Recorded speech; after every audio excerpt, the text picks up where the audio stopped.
रहमान रहीम। जी sir, नहीं तशरीफ रखें जी।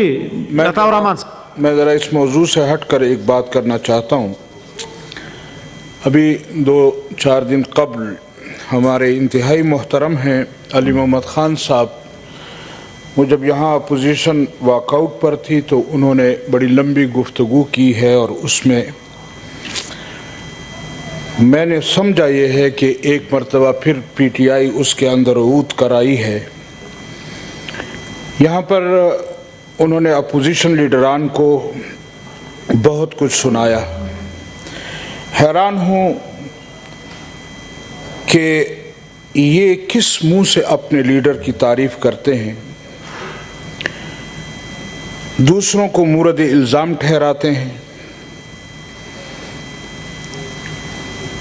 गुजारिश ये है कि उस दिन उन्होंने जमीयत उलमा इस्लाम की क़ियादत पर भी अंगुश्त नुमाई की है और उन पर इल्ज़ामात एक मरतबा फिर लगाए गए हैं। लेकिन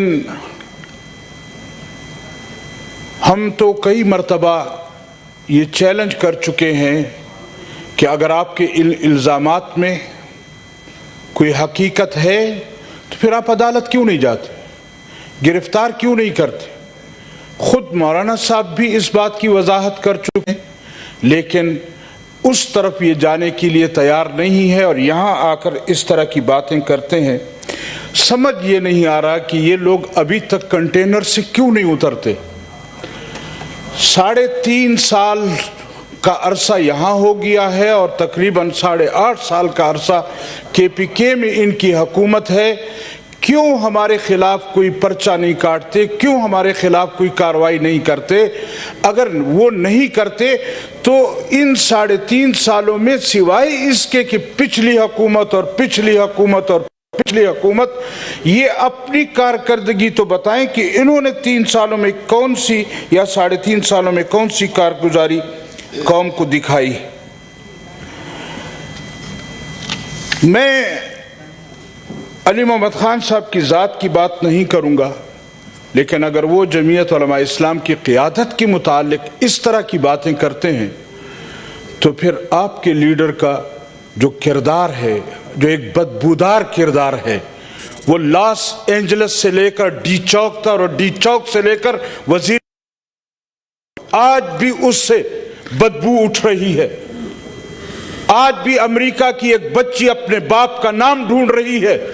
अली मोहम्मद ख़ान साहब, जरा उनको बताओ कि आपका बाप कौन है। तो ये इस तरह की बातें करके यहाँ पर बात की जाती है कि मौलाना साहब इस वक्त उनकी जिंदगी एक खुली किताब है।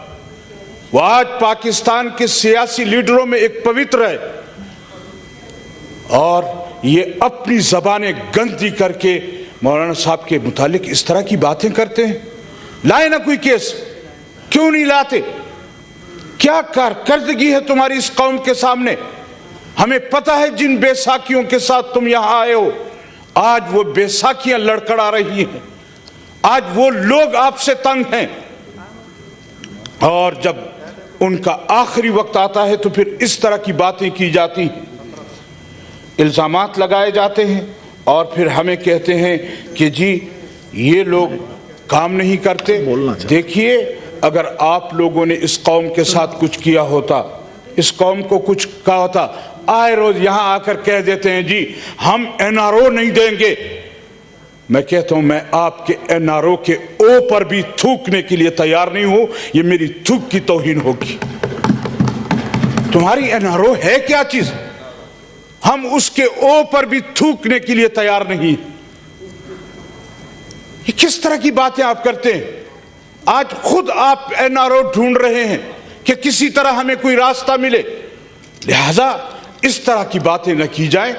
और यहां पर बेसाखियों के साथ आए हुए और इस वक्त भी जब किसी और के रहम करम पर आप बैठे हैं तो फिर आपके साथ इस तरह की ज़बान ये अच्छी नहीं लगती।